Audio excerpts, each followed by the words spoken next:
Class 9 संचयन भागे। अब इसकी हम अगली कहानी पढ़ेंगे, मेरा छोटा सा निजी पुस्तकालय। ये कहानी है धर्मवीर भारती की। पहले जानते हैं धर्मवीर भारती के बारे में। धर्मवीर भारती जो है 1926 में इनका जन्म हुआ था, 1997 में इनकी मृत्यु हुई थी। बहुचर्चित लेखक एवं संपादक, मतलब बहुत ज्यादा चर्चित लेखक थे, उनके बारे में लोग बात करते थे। और वो संपादक मतलब एडिटर भी थे। कई पत्रिकाओं से जुड़े, पर अंत में धर्म युग के संपादन के रूप में गंभीर पत्रकारिता के मानक निर्धारित किया। वो कई पत्रिकाओं से जुड़े हैं एज अ एडिटर, वो कई पत्रिकाओं से जुड़े। लेकिन जो धर्म युग था, जब धर्म युग का उन्होंने संपादन किया, उसके बाद वो ज्यादा फेमस हुए। बहुमुखी प्रतिभा के धनी धर्मवीर भारती की लेखनी ने कविता, कहानी, उपन्यास, नाटक, निबंध, आलोचना, अनुवाद, रिपोर्टाज आदि अनेक विधाओं द्वारा हिंदी साहित्य को समृद्ध किया। मतलब उन्होंने हर टाइप की रचना करी, चाहे वो कहानी हो, कविता हो, उपन्यास, नाटक, निबंध, आलोचना, अनुवाद, रिपोर्टाज, हर तरह की उन्होंने रचना करी है। उनकी प्रसिद्ध रचनाएं जो थी उनमें से है कुछ सांस की कलम से, मेरी वाणी गैरिक वसना, कनुप्रिया, 7 गीत वर्ष, ठंडा लोहा, सपना अभी भी, सूरज का 7वां घोड़ा, बंद गली का आखिरी मकान, पश्यंती, कहनी अनकहनी, शब्दिता, अंधा युग, मानव मूल्य और साहित्य तथा गुनाहों का देवता। ये सारी रचनाएं धर्मवीर भारती की हैं। धर्मवीर भारती को पद्मश्री की उपाधि के साथ ही व्यास सम्मान और अन्य कई राष्ट्रीय पुरस्कारों से अलंकृत किया गया था। ये कुछ चीजें हैं जो धर्मवीर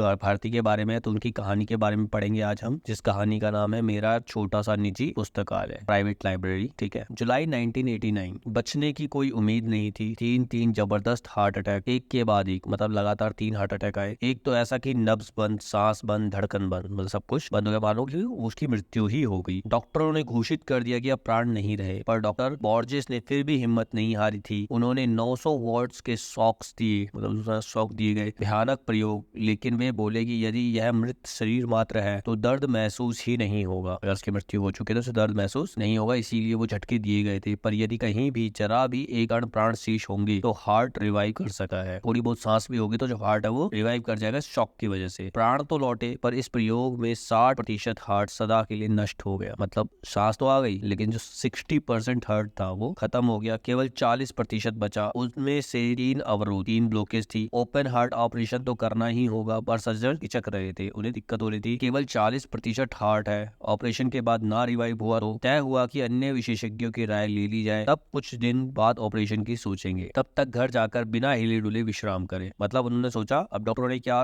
उपाय सोचा, उन्होंने सोचा कि हमें एक्सपर्ट्स की राय लेनी चाहिए, तब तक मरीज को घर भेज दिया जाए और वो बिना हिलाए डुले एक जगह पर विश्राम करे। बहरहाल ऐसी अर्ध मृत्यु की हालत में मैं घर वापस लाया जाता हूँ। मतलब अधमरा है, मतलब ना हिल सकता है ना डुल सकता है, तो आधा मरा ही हुआ है। मेरी जिद है कि मैं बेडरूम में नहीं, मुझे अपने किताबों वाले कमरे में ही रखा जाए। और उसका लेखक जो चाहता है कि उसको बेडरूम में ना रखा जाए, बल्कि उसकी लाइब्रेरी में रखा जाए, जहाँ उसकी किताबें हैं। वहीं उसे लिटा दिया गया। चलना, बोलना, पढ़ना सब मना है। ना चल सकता है, ना बोल सकता है, ना पढ़ सकता है। दिन भर पड़े पड़े दो ही चीजें देखता रहता हूँ। बाई ओर की खिड़की के सामने रह रहकर हवा में झूलते सुपारी के पेड़ के झालरदार पत्ते, और अंदर कमरे में चारों ओर फर्श से लेकर छत तक ऊंची किताबों से ठसाठस भरी अलमारियां। एक तो खिड़की के बाहर जो पेड़ है उसके हिलते हुए पत्ते दिख सकते हैं, और दूसरा जो अलमारियां है जो किताबों से भरी पड़ी। ये 2 चीजें वो दिन भर पड़े पड़े देखता रहता है। बचपन में मेरी परिकथाओं में जैसे पढ़ते थे कि राजा के प्राण उसके शरीर में नहीं तोते में रहते हैं। बचपन में बच्चों को कहानियां सुनाते हैं कि एक राजा था जिसके प्राण तोते में थे। अब वैसा ही लगता था कि मेरे प्राण इस शरीर से तो निकल चुके हैं, वे प्राण इन हजारों किताबों में बसे हैं जो पिछले 40-50 वर्ष में धीरे धीरे मेरे पास जमा होती गई हैं। कैसे जमा हुई, संकलन की शुरुआत कैसे हुई, यह कथा बाद में सुनाऊंगा। पहले तो यह बताना जरूरी है कि किताबें पढ़ने और सहेजने का शौक कैसे जागा। उसको किताबें पढ़ने और उसको संभाल कर रखने का शौक उसे कैसे हुआ। बचपन की बात है, उस समय आर्य समाज का सुधारवादी आंदोलन अपने पूरे जोर पर था। मेरे पिता आर्य समाज रानी मंडी के प्रधान थे और माँ ने स्त्री शिक्षा के लिए आदर्श कन्या पाठशाला की स्थापना की थी। पिता की अच्छी खासी सरकारी नौकरी थी। बर्मा रोड जब बन रही थी तब बहुत कमाया था उन्होंने, लेकिन मेरे जन्म के पहले ही गांधी जी के आह्वान पर उन्होंने सरकारी नौकरी छोड़ दी थी। हम लोग बड़े आर्थिक कष्टों से गुजर रहे थे, मतलब घर में पैसे नहीं थे, खाने के लिए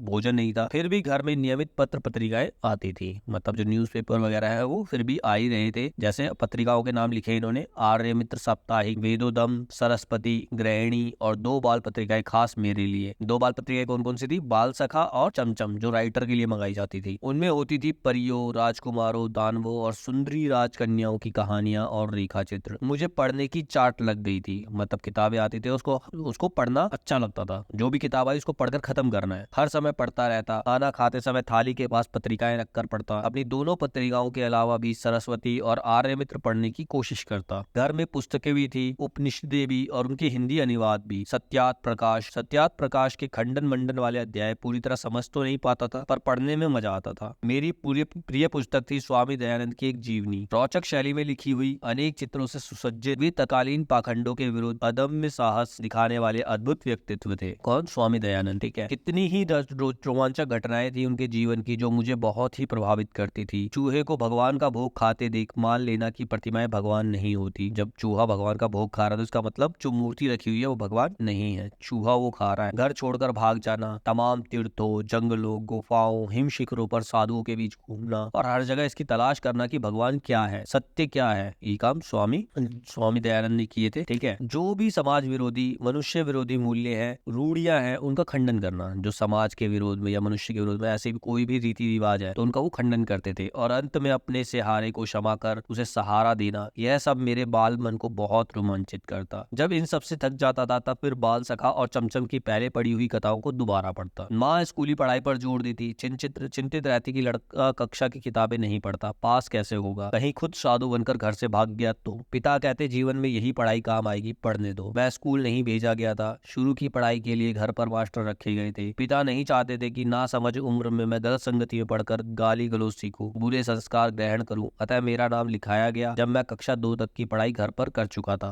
उन्हें स्टार्टिंग में स्कूल भेजा ही नहीं गया कि वो गलत संगत में ना पड़ जाए। घर पर ही टीचर बुलाए गए, उनको पढ़ाई कराई गई और उनको स्कूल में एडमिशन मिला 2nd क्लास में। तीसरे दर्जे में भर्ती हुआ मतलब 3rd क्लास में उनका एडमिशन हुआ। उस दिन शाम को पिता उंगली पकड़कर मुझे घुमाने ले गए। लोकनाथ की एक दुकान, ताजा अनारपा का शरबत मिट्टी के कुल्हड़ में पिलाया और सिर पर हाथ रखकर बोले, वादा करो पाठ्यक्रम की किताबें भी इतने ही ध्यान से पढ़ोगी, माँ की चिंता मिटाओगी। उनका आशीर्वाद था यह मेरा जी तोड़ परिश्रम कि तीसरे चौथे में मेरे अच्छे नंबर आए और 5वीं में तो मैं फर्स्ट आया। माँ ने आंसू भरकर गले लगा लिया। पिता मुस्कुराते रहे, कुछ बोले नहीं। चूंकि अंग्रेजी में मेरे नंबर सबसे ज्यादा थे, अतः स्कूल से इनाम में 2 अंग्रेजी किताबें मिली। एक में 2 छोटे बच्चे घोंसलों की खोज में बागों और कुंजों में भटकते हैं और इस बहाने पक्षियों की जातियां और उनकी बोलियों, उनकी आदतों की जानकारी उन्हें मिलती है। दूसरी किताब थी पृष्ठि द रग, जिसमें पानी के जहाजों की कथाएं थी कि कितने प्रकार के होते हैं, कौन कौन सा माल लाद कर लाते हैं, कहाँ से लाते हैं, कहाँ ले जाते हैं, नाविकों की जिंदगी कैसी होती है, कैसे कैसे द्वीप मिलते हैं, कहाँ व्हेल होती है, कहाँ शार्क होती है। ये सारी जानकारी दूसरी किताब में थी। इन 2 किताबों ने एक नई दुनिया का द्वार मेरे लिए खोल दिया। पक्षियों से भरा आकाश और रहस्यों से भरा समुद्र। पिता ने अलमारी के खाने से अपनी चीजें हटाकर जगह बनाई और मेरी दोनों किताबें उस खाने में रखकर कहा, आज से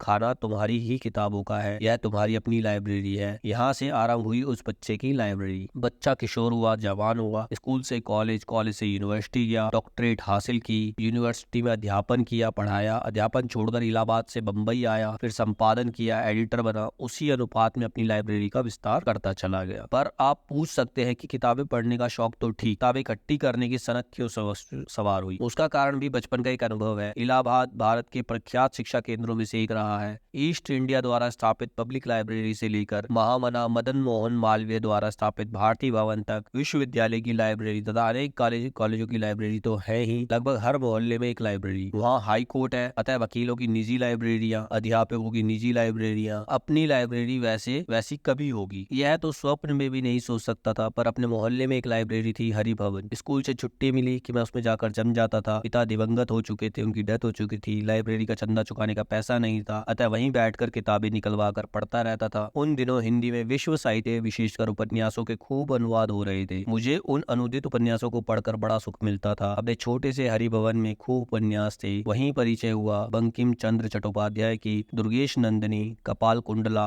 और आनंद मठ से, टॉल्स्टॉय की अन्ना करेनिना, विक्टर हुगो का पेरिस का कुबड़ा, गोर्की की मदर, अलेक्जेंडर कुरपिन का गाड़ी वालों का कटरा और सबसे मनोरंजक सरवा रीच का विचित्र वीर। हिंदी के ही माध्यम से सारी दुनिया के कथा पात्रों से मुलाकात करना कितना आकर्षक था। लाइब्रेरी खुलते ही पहुंच जाता और जब शुक्ल जी लाइब्रेरियन कहते कि बच्चा अब उठो पुस्तकालय बंद करना है, तब बड़ी अनिच्छा से उठता था, मतलब बड़े उदास मन से मैं उठता था। जिस दिन कोई उपन्यास अधूरा छूट जाता उस दिन मन में कसक होती थी कि काश इतने पैसे होते कि सदस्य बनकर किताब इशू करवा लेता, या काश इस किताब को खरीद पाता तो घर में रखता, एक बार पढ़ता, दो बार पढ़ता, बार बार पढ़ता, पर जानता था कि यह सपना ही रहेगा, भला कैसे पूरा होगा। पिता के देहवासन के बाद तो आर्थिक संकट इतना बढ़ गया कि पूछिए मत। फीस जुटाना तक मुश्किल था, अपने शौक की किताबें खरीदना तो संभव ही नहीं था। एक ट्रस्ट से योग्य पर असहाय छात्रों को पाठ्य पुस्तकें खरीदने के लिए कुछ रुपए सत्र के आरंभ में मिलते थे, उनसे प्रमुख पाठ्य पुस्तकें सेकंड हैंड खरीदता था, बाकी अपने सहपाठियों से लेकर पढ़ता और नोट्स बना लेता। उन दिनों परीक्षा के बाद छात्र अपनी पुरानी पाठ्य पुस्तकें आधे दाम में बेच देते थे और उसमें आने वाले नए लेकिन उनसे गरीब छात्र खरीद लेते थे। इसी तरह काम चलता। लेकिन फिर भी मैंने जीवन की पहली साहित्यिक पुस्तक अपने पैसों से कैसे खरीदी यह आज तक याद है। उस साल इंटरमीडिएट पास किया था, पुरानी पाठ्य पुस्तकें बेचकर बीए की पाठ्य पुस्तकें लेने एक सेकंड हैंड बुक शॉप पर गया। उस बार जाने कैसे पाठ्य पुस्तकें खरीद कर भी 2 रुपए बच गए थे। सामने के सिनेमा घर में देवदास लगा था, न्यू थिएटर्स वाला, बहुत चर्चा थी उसकी, लेकिन मेरी माँ को सिनेमा देखना बिल्कुल नापसंद था। उसी से बच्चे बिगड़ते हैं। लेकिन उसके गाने सिनेमा गृह के बाहर बजते थे। उसमें सहगल का एक गाना था, दुख के दिन अब बीतत नहीं, उसके अक्सर गुनगुनाता रहता था। कभी कभी गुनगुनाते गुनगुनाते आंखों में आंसू आ जाते थे, जाने क्यों। एक दिन माँ ने सुना,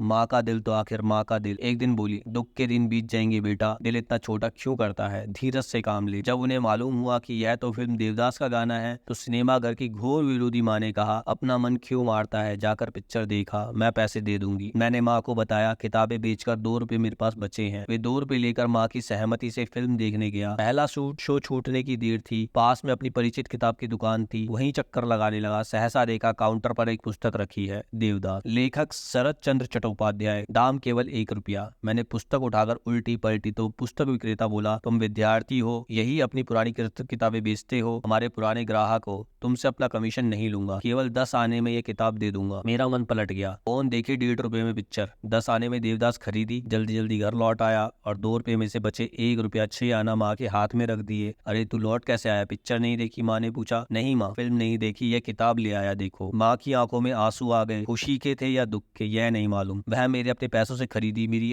अपनी निजी लाइब्रेरी की पहली किताब थी। आज जब अपने पुस्तक संकलन पर नजर डालता हूँ, जिसमें हिंदी अंग्रेजी के उपन्यास, नाटक, कथा संकलन, जीवनियां, संस्मरण, इतिहास, कला, पुरातत्व, राजनीति की 1000 पुस्तकें हैं, जब कितनी शिद्दत से याद आती है अपनी वह पहली पुस्तक की खरीदारी। Rainer Maria Rilke, Stefan Zweig, Maupassant, Chekhov, Tolstoy, Dostoevsky, Mayakovsky, जोलनेस्टिन, Stephen Spender, Auden Ezra Pound, Eugene O'Neill, Jean Paul Sartre, Albert Camus, UNESCO के साथ पिकासो, बुग्रेल, रेम्ब्रा, हैबर, हुसैन और हिंदी के कबीर, तुलसी, सूर, रसगान, जायसी, प्रेमचंद, पंत, निराला, महादेवी और जाने कितने लेखकों चिंतकों की इन कृतियों के बीच अपने को कितना भरा भरा महसूस करता हूँ। मराठी के वरिष्ठ कवि विंदा करंदीकर के कितना सच कहा था उस दिन। मेरा ऑपरेशन सफल होने के बाद वे देखने आए थे, बोले, भारती, ये सैकड़ों महापुरुष जो पुस्तक के रूप में तुम्हारे चारों ओर विराजमान हैं, इन्हीं के आशीर्वाद से तुम बचे हो, इन्होंने तुम्हें पुनर्जीवन दिया है। मैंने मन ही मन प्रणाम किया, विंदा को भी और इन महापुरुषों को भी।